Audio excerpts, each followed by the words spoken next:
राम राम बंधुओं, ज्योतिर्लोक में आपका फिर से हार्दिक स्वागत है। भूखे भजन न होहि गोपाला, लीलू अपनी कंठी माला। प्रश्न है, धन धर्म के लिए या धर्म धन के लिए? धन के लिए धर्म या धर्म के लिए धन? यही प्रश्न है। देखिए, विद्या ददाति विनयम, विनयाद याति पात्रताम, पात्रत्वात् धनमाप्नोति, धनात् धर्मः ततः सुखम। धर्म धनात् धर्मः ततः सुखम। सुख के लिए धर्म, सुख के लिए, शांति के लिए, कल्याण के लिए, धन के लिए नहीं। धर्म सुख के लिए, शांति के लिए, कल्याण के लिए। और धनात् धर्म, धन से धर्म अर्थात धर्म के लिए धन, धन के लिए धर्म नहीं, धर्म के लिए धन। कैसे? अब तर्क की आवश्यकता होगी। तर्क की आवश्यकता यही होती है। तर्क के प्रतिष्ठा जो हमने चर्चा किया था, तो तर्क की आवश्यकता तब होती है जब उस प्रमाण का विश्लेषण करना हो, उसकी व्याख्या करनी हो, उस पर चर्चा करनी हो, तब तर्क की आवश्यकता होती है। तर्क से ही सिद्ध नहीं होता है। उपस्थित है, यद्यपि यह शास्त्र वचन नहीं है, यह नीति वचन है, धनात् धर्म तथा सुखम। किंतु शास्त्रों का अध्ययन करने वालों का ही वचन है। जिन लोगों के पास शास्त्र ज्ञान था, उन्हीं लोगों का वचन है। धनात् धर्म, धन से धर्म। परिवार का पालन पोषण करना है, परिवार का पालन पोषण करना धर्म है। कैसे होगा? धन से होगा। धन से पालन पोषण होगा, और धन से पालन पोषण होगा, कर्तव्य का पालन होगा, इसलिए धर्म होगा। धन से धर्म है, धर्म के लिए धन है। कोई सार्वजनिक काम जिसमें चंदा देना होता है, कुछ भी हो, धन वहाँ धर्म के लिए धन। मंदिर बनाना, पूजा करना, पाठ करवाना, कुछ भी, कोई भी पुण्य कर्म, कुंभ जाना, राम मंदिर जाना, अयोध्या जाना, मथुरा जाना, काशी जाना, धर्म। इसके लिए क्या आवश्यक है? धन। धर्म के लिए धन, धन के लिए धर्म नहीं, धन के लिए पात्रता। धन के लिए पात्रता। पात्रता का तात्पर्य देखिए, आप यहाँ जैसे इस पर पानी गिराएंगे तो क्या इस पर टिकेगा? नहीं टिकेगा, चारों ओर। अब ये यहाँ पर 2-4 बूंद, बीच में गड्ढा है, टिक जाएगा। इसको ऐसे कर लेंगे तो ये एक पात्र हो गया, इतना बड़ा पात्र हो गया, इसमें इतना जल समा जाएगा। इसको कहते हैं पात्रता।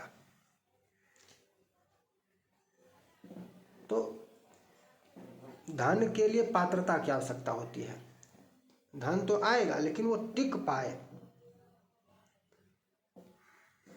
उसको लाकर रख पाए, पात्र बने, तब धन आएगा। लेकिन धन किसके लिए? धर्म के लिए। धन के लिए धर्म नहीं।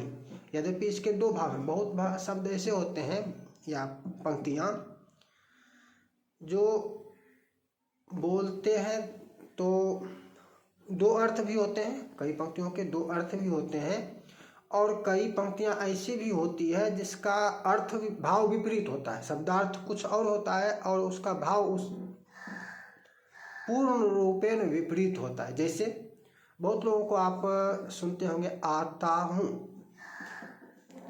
आता हूँ जाते समय बोलता है, जाते समय लोग बोलता है, बहुत लोगों के मुख से आपने सुना होगा आता हूँ। वो जा रहा है, शब्द का अर्थ है वो बोल रहा है, जो आता हूँ उसका अर्थ है आ रहा हूँ, और वो जा रहा है पूर्णतः विपरीत अर्थ है शब्दार्थ पर यदि जाएंगे। तो धन के लिए धर्म जब चर्चा करेंगे तो यहाँ पर दो अर्थ होगा, दो भाव होगा इसमें। एक भाव धर्म से धन चाहिए, धन के लिए धर्म अर्थात धर्म से धन की प्राप्ति होगी, इस भाव में नहीं है। धर्म से धन की प्राप्ति, यह धर्म का उद्देश्य ही धन नहीं है, सीधी सी बात है। धर्म का उद्देश्य धन नहीं है, अर्थात धर्म से धन नहीं। नहीं कहना भी अनुचित होगा, नहीं कहना भी अनुचित होगा, लेकिन धन के लिए धर्म नहीं ऐसा कहा जाएगा। धर्म से धन की प्राप्ति नहीं होगी या नहीं कहा जाएगा, हो सकती है होगी, किंतु धन के लिए धर्म यह नहीं है, ऐसा नहीं है। लेकिन एक भाव इसमें और है, यहाँ तो प्राप्ति धन प्राप्ति का प्रकरण था, अब धन प्राप्ति के उपायों प्रयासों में धन प्राप्ति के प्रयास, तो उसमें धर्म की आवश्यकता है या नहीं। धन के लिए धर्म वहाँ पर होगा। धन प्राप्त यहाँ पर सबसे त्रुटियां होती रहती है। धन के लिए धर्म नहीं है, किंतु धन प्राप्ति के प्रयास जो हैं वहाँ से धन के लिए प्रयास कर रहे हैं, तो उस प्रयास में धर्म की आवश्यकता होती है। धन धर्म पूर्वक ही अर्जित हो। आपने सुना होगा उत्तम खेती, मध्यम बान, निर्घिन सेवा, उत्तम खेती। क्यों? क्योंकि कृषि, क्योंकि इसमें धर्म का विशेष संरक्षण होता है, धर्म का पालन होता है, और पालन होते होते इससे लोगों के भोजन की भी व्यवस्था होती है। तो उत्तम खेती, मध्यम मान, व्यवसाय, इस व्यवसाय को मध्यम कहा गया था। क्यों? क्योंकि व्यवसाय में धनार्जन उद्देश्य होता है, व्यवसाय का उद्देश्य ही धनार्जन होता है। यद्यपि वर्तमान में कृषि का भी उद्देश्य अब धनार्जन मात्र रह गया है, तो व्यवसाय को मध्यम कह दिया गया। और निर्घिन सेवा, यही वर्तमान समय में स्थिति विपरीत हो गई है। ये जिस समय की पंक्ति है वर्तमान में स्थिति उसके विपरीत है, तथापि हम जो समझने का प्रयास कर रहे थे वो धन के लिए धर्म या धर्म के लिए धन, और यह लगभग स्पष्ट हो चुका है कि धर्म के लिए धन। हम सभी एक गलती करते रहते हैं कि दो में से एक का चयन करना हो। एक तरफ धर्म है, एक तरफ धन है। धन और धर्म दोनों में से एक लेना है। यहाँ पर गलती सब करते हैं, धन का चयन कर लेते हैं, धर्म का त्याग कर देते हैं। लेकिन बोलेंगे धर्मो रक्षति रक्षिता, धर्म का त्याग कर दिया धन के लिए, किंतु बोलेंगे धर्मो रक्षति रक्षिता, तो वहाँ पर धन का चयन करना चाहिए था ना। एक तरफ धन है और एक तरफ धर्म है, तो धर्मो इसी का नाम है, इसी को कि धर्मो रक्षति रक्षिता, वहाँ पर धर्म की रक्षा करो, धन को जाने दो। धन को जाने दो, अगर दोनों में से एक ही लेना है तो तब धर्म को रखो। इस वहाँ पर इस धनाधर्म के अर्थ में पहले धन ले लो फिर धर्म हो जाएगा, ऐसा नहीं होगा। उसका अर्थ धनाधर्म से यह भाव हो सकता है कि दोनों में से एक चयन करना हो, इस स्थिति में धन को ले लो, क्योंकि धन से धर्म होगा। धर्म यहाँ पर पहले संरक्षण करो, धर्म की रक्षा करो। जहाँ पर धन और धर्म दोनों एक साथ है कि दोनों में से एक, वहाँ पर पहले धर्म की रक्षा करो, फिर आगे धर्म के बारे में सोचना। यहीं पर जब तुम धर्म का त्याग कर रहे हो तो फिर आगे क्या धर्म करोगे, आगे क्या धर्म होगा? धर्म का त्याग तो हो गया।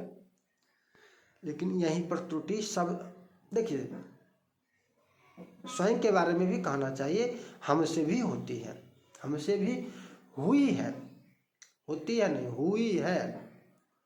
धन और धर्म में अब कोई कहता है कि नहीं हमसे ऐसा नहीं हुआ है, हम नहीं करते हैं वर्तमान युग में, और वह बहुत मजे से जी रहा है, झूठ बोल रहा है।